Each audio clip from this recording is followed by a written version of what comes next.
So today's going to be a little bit different. It's kind of a vlog, but also like a critical essay on problematic relatives and the infuriating nature of Facebook reposts. This video being the lighter of the two, you may lightly shake your head in annoyance over what I'm about to describe, but the next video will have some triggering content. I will reiterate that at the start of the next video, but I also just wanted to say that now, in case that both are available and you think you'd rather just jump to something juicier.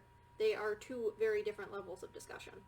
So without further ado, this video is about trolls and shit disturbers. You know them, they're everywhere, but they manifest differently on different platforms. And I'm talking about the Facebook version, which creates their identity through inaccurate reposts and an active unwillingness to take responsibility for their actions. What I would say is special about Facebook trolls is that they not only separate themselves from accountability with what they post under the excuse that someone else wrote it, they're just passing it along. When they post something that people call them out on, there's two responses. They either defend themselves, that obviously they know better, they were just sharing a post for blank message, which is stupid in and of itself, because if they had any awareness for what was wrong with the post, they wouldn't have felt so compelled to share it along as their own opinion. It's a process of regression where they'll only justify parts of what they've circulated, despite never drawing attention to their stance before being confronted. And this practice will come in heavily in my next video's discussion. And then, despite openly backpedaling on how much they agree with their own post, for some reason, they are much too headstrong to take it down or take any accountability.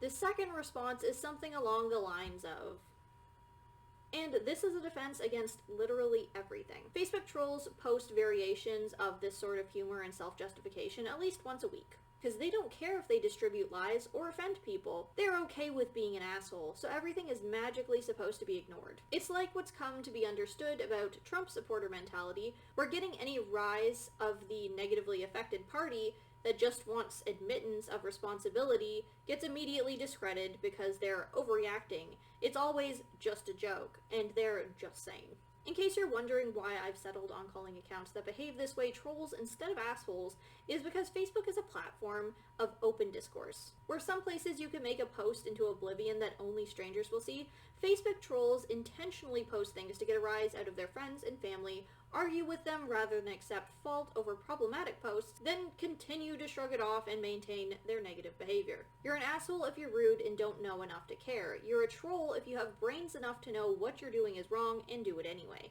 You're a troll if you indulge in behavior that you see negatively impacts others, but get enjoyment out of it yourself.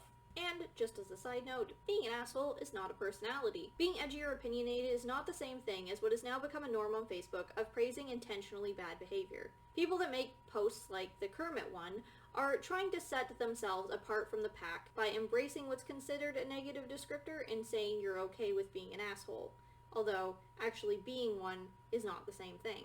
For example, if you're actually a piece of shit who kicks dogs or cheats on spouses, so on and so forth, in no situation, trend, or community should you feel okay with internalizing that. It's a negative descriptor for a reason. There is no reclaiming or justifying it. It's not like the F word or the N word, where it doesn't belong as a negative descriptor. If you're an asshole, you're an asshole. It's not good. Stop praising yourself for it. Now that I've got the setup rant out of the way, here's a specific example I came across that prompted this video so we can dissect it, condemn it, and solemnly swear to oppose Facebook trolls from the free reign that they have acquired. Here's an easy, low-key, and extremely annoying post by a Facebook troll. Before anyone gets curious, yes, unfortunately, these are all posts by my extended Facebook circle and family. It's disheartening, and as much as I'm not calling them out personally because they'll never see this and likely not change their ways anyway, I do hope to address a prominent problem Facebook reposting has cultivated. Now, this post presents itself as fact. It gives itself a specific timeline by declaring this is the protocol for wearing masks during coronavirus put out within the last day, which would be fine if it were accurate. The information in the post is months old, and the user reposting it is well aware their province has already made it mandatory to wear masks everywhere possible. This post aims to misinform and divide people who do and don't believe in wearing masks, the latter of which I can't even begin to get into right now because it is infuriating. So, what's the appropriate response to a post like this? I went with a civil response, informing them the information they are spreading is incorrect and they should be aware. This is the response that I received. Y'all think I give a shit? I like when people get riled up. This is not an appropriate response, and it's a prime example of the responsibility shirking I previously mentioned. Why should anything they post or say have to be held at face value? Even though, obviously, they care enough about being heard to bother posting these things in the first place. Cultivating a life around misinforming the public and knowing better but doing bad things anyway is honestly the most disgusting human behavior I can think of. I don't see the enjoyment that comes with a life constructed on lies because it has no value. It's nothing but a plague against the progression of humanity. No matter how small and insignificant you may be, your output is still a net negative. And what's good about that? What's funny about being less than worthless? I am getting a bit harsh. I'm not summing up a whole existence over one post, but that is how I feel about those who continue to participate in these sorts of practices. I made this video to point out a growing problem on Facebook and how it is cultivating this culture of trolls. The worst part is, Facebook isn't populated by kids anymore. It's not rampant with emo teens copying, pasting, and answering long, irrelevant lists about the movies they have and haven't seen in notes like anyone cares. That just made me very dated. These are middle-aged adults acting like shit-disturbing children and giving themselves a free pass, and I am not for it. If you see your relative or friends indulging in this intentionally triggering behavior, don't just roll your eyes and scroll by. Even if they shrug it off or laugh and say you have a stick up your ass, we can't condone this culture of misinformation. This is how anti-maskers in a world with a pandemic make themselves feel justified when there is simply a right and wrong answer. They need to know they are wrong, suggest that they take it down, and honestly cut them off from our life if they refuse. Not over this specific issue, but the behavior in general. We're not children anymore. We should be accountable for the things we say and do.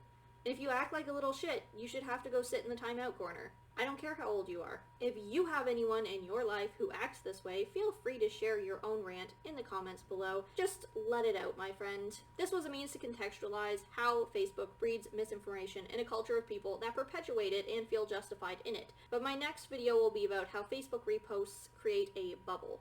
A bubble in which insidious agendas are spread and how users that indulge in it hide under the idea of plausible deniability. I know this isn't my usual content, and I'd like to thank you for watching. Although it does in many ways feel trivial, it is also very important that we talk about this and we do not condone this. My name is Slady, and I will see you in the next video. Change of tone! Shout out to my one and only patron, Rachel. Again, Rachel forever. Rachel is my best friend. If you'd like to support me, I have a Patreon linked in the description below. I really appreciate it as I branch out and try to make more frequent videos because I don't have to do as much setup. I've got this black screen now. I hope that you'll be, one, more pleased with the output of content. The content will be more varied because I don't have to do quite so much for it. And lastly, just I would appreciate any support generally so I know that I'm not wasting my life away talking into a void. Thank you.